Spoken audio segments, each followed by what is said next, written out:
அனைவருக்கும் வணக்கம். இன்றைய தினம் அரசு உதவி பெறக்கூடிய இல்லை இது பிரஸுக்குமா இல்லை இருக்கட்டும் அவங்களே.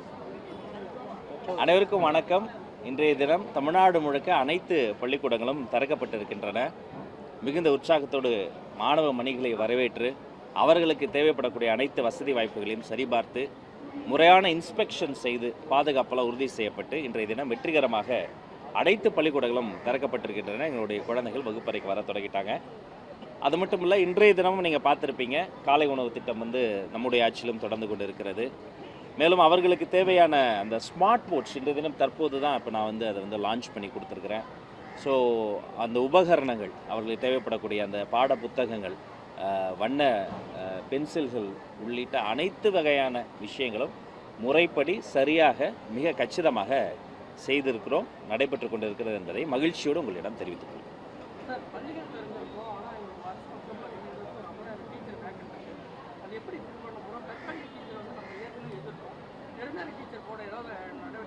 ஏற்கனவே ஒரு முறை நான் குறிப்பிட்டதை போல தென்னந்தர் அங்கங்கு எப்போது என்னென்ன பணியிடங்களை நிரப்ப முடியுமோ அதையெல்லாம் துறை சார்ந்த நடவடிக்கையின் மூலமாக செய்து கொண்டிருக்கிறார்கள். ஆனால் சில விஷயங்கள் நீதிமன்றத்தில் இருக்குது. இருந்தாலும் சில விஷயங்களை சட்டப்பூர்வமாக அணுகணும், சில விஷயங்களை மனிதாபிமானத்தோடு அணுகணும். அதையெல்லாம் கலந்து ஆலோசித்து முறைப்படி கவுன்சிலிங் எல்லாம் ஏற்பாடு செய்யப்பட்டு முறைப்படி கூட்டங்கள் நடத்தி அந்த இடங்களும் நிரப்பப்படும் என்பதை தெரிவித்துள்ளேன். ஒவ்வொருத்தரா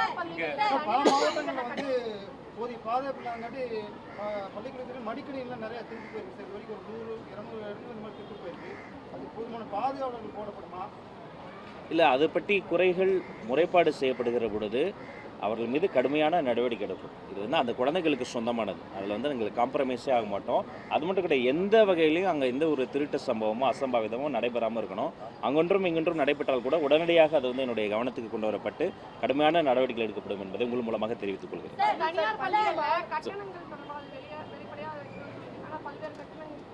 நான் மீண்டும் சொல்லிக்கிறேன், தனியார் பள்ளிக்கூடங்கள் நீங்கள் எவ்வளோ ஃபீஸ் வாங்குறீங்க, ஃபீஸ் ஸ்ட்ரக்சர் என்பதை டிரான்ஸ்பரண்ட்டாக போட்டே ஆகணும். உங்கள் வெப்சைட்டில் நீங்கள் டிரான்ஸ்பரண்ட்டாக போட்டிங்களா அப்படிங்கிறத நானும் செக் பண்ணிக்கிட்டே இருப்பேன்.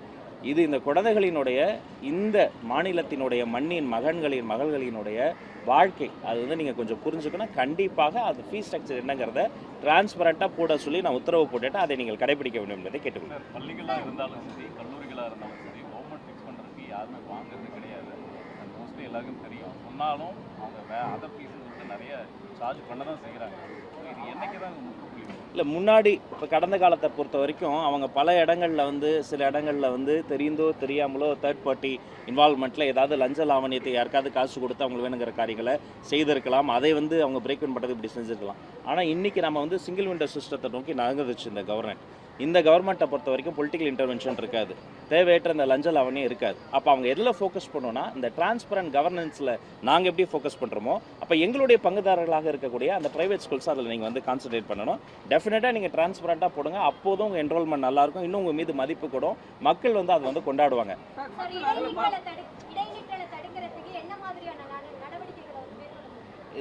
எந்த பள்ளிக்கூடத்தில் அந்த குழந்தைகள் இடைநிற்றல் இருக்குது, என்ன காரணத்தினால இருக்குது, சோஷியல் ஸ்டிக்மா இருக்கா, பொருளாதார ப்ராப்ளமா, இல்லை அந்த குடும்ப பின்னணியில் ஏதாவது ப்ராப்ளமாங்கிறத அந்தந்த மாவட்ட நிர்வாகத்தை சார்ந்தவங்கள்லாம் நாங்கள் கணக்கெடுக்க சொல்லியிருக்கிறோம். அந்த வீட்டில் இருக்கக்கூடிய அவங்க வீட்டுக்கு, அந்த குழந்தை இருக்கக்கூடிய வீட்டுக்கே நேரில் சென்று அந்த பிரச்சனை களையப்படும். அவர்களுக்கு ஏதாவது ஒரு பொருளாதார உதவியோ இல்லை வேறு ஏதாவது சமூகம் சார்ந்த பிரச்சனை இருந்தால் அது பேசி சரி செய்யப்படும். முன்பை விட இடைநிற்றல் மிகவும் அதிகமாக குறைந்திருக்கிறது. இன்னும் அந்த இடைநிற்றல் இந்த சின்ன கேப்பை கூட நாங்கள் ஃபிக்ஸ் பண்ணுவோம்.